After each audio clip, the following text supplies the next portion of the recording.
अगर कोई स्त्री लगातार आपके मन में बनी रहती है लेकिन कभी खुद आगे बढ़कर संपर्क नहीं करती, तो इसका मतलब साधारण नहीं होता।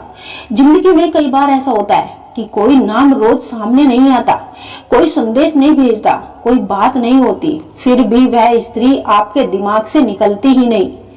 आप अपने काम में लगे हो, दोस्तों के बीच हो या रात की खामोशी में अकेले हो, अचानक उसका चेहरा, उसकी आवाज, उसकी मौजूदगी का एहसास मन में उतर आता है और तब वही सवाल उभरता है, अगर मैं उसे इतना महसूस करता हूँ तो वह कभी संपर्क क्यों नहीं करती। ये सवाल दिखने में आसान लगता है, लेकिन इसके भीतर भावनाएं और मनोविज्ञान की कई परतें छिपी होती है। ये सिर्फ प्रेम या आकर्षण का मामला नहीं होता, बल्कि इसमें मन, डर, आत्मसम्मान, अहम और अंदरूनी संघर्ष सब कुछ शामिल होता है। आइए इसे थोड़ा और गहराई से समझते हैं। सबसे पहले ये समझना बहुत जरूरी है कि मन यूं ही किसी को पकड़कर नहीं बैठता। मनोविज्ञान कहता है कि इंसान का दिमाग उसी व्यक्ति को बार बार याद करता है जिसके साथ कई भावनाएं और अधूरापन जुड़ा होता है। अगर कोई स्त्री बार बार आपके विचारों में आती है तो इसका मतलब है कि उसके साथ कुछ अधूरा रह गया, कुछ कहा नहीं गया, कुछ समझा नहीं गया था, या कुछ ऐसा घटा जिसने मन की पूर्ण विराम नहीं लेने दिया। दिमाग अधूरी कहानी को बार बार दोहराता है। अब सवाल यह है कि वह संपर्क क्यों नहीं करती। इसका ये अर्थ निकल कर आया है कि उसे परवाह नहीं, अक्सर एक भूल होती है। कई बार स्त्री इसलिए संपर्क नहीं करती क्योंकि वह ज्यादा गहराई से महसूस करती है। कम नहीं, जहां पुरुष बात करके हल्का होना चाहता है, वहीं स्त्री कई बार चुप रहकर खुद को संभालती है।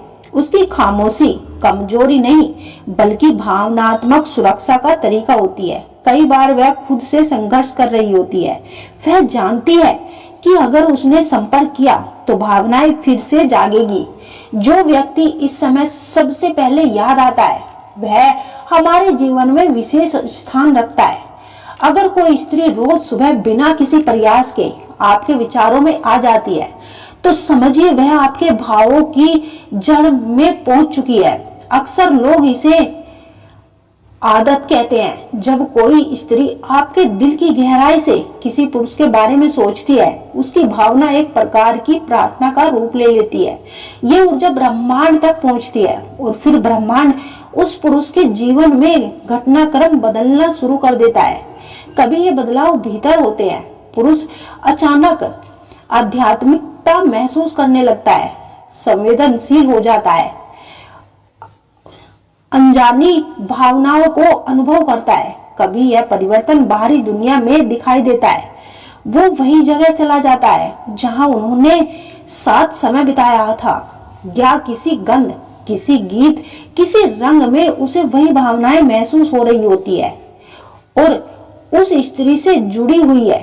ये सब यूं ही नहीं होता, ये स्त्री के वाइब्रेशन कनेक्शन का असर होता है। स्त्री की भावनाएं बेहतर और शक्तिशाली होती है जब वह सच्चे मन से किसी को याद करती है। ब्रह्मांड उस ऊर्जा को थामकर उसी पुरुष तक पहुंचा देता है। जब स्त्री की याद बहुत पवित्र और गहरी होती है तब उसका प्रभाव केवल मन या भावना तक सीमित नहीं रहता, वह आत्मा के स्तर पर पहुंच जाता है। उस अवस्था में पुरुष और स्त्री दोनों बिना बोले भी एक दूसरे को महसूस करने लगते हैं। पुरुष अचानक किसी क्षण अनुभूति करता है, अब भी वह मुझे सोच रही है। कई बार वह सपने में उस स्त्री को देखता है और सपना इतना वास्तविक लगता है जैसे कोई भीतर से पुकार रहा हो। ये टेलीपैथिक कनेक्शन का सबसे सच्चा रूप होता है। वह अवस्था जिसे आध्यात्मिक ग्रंथों में मन का मिलन कहा गया है। जब स्त्री की भावना शुद्ध होती है तो वह पुरुष की चेतना तक पहुंच जाती है और वह पुरुष आध्यात्मिक रूप से बदलने लगता है। उसका मन कोमल होता है। याद कोई साधारण विचार नहीं, एक शक्तिशाली ऊर्जा है। जब कोई स्त्री किसी पुरुष को याद करता है तो केवल सोच नहीं रहती, वो ऊर्जा का एक रूप ले लेती है और मन ही मन एक अजीब सी बेचैनी, एक अजीब सी तड़प का अनुभव होने लगता है।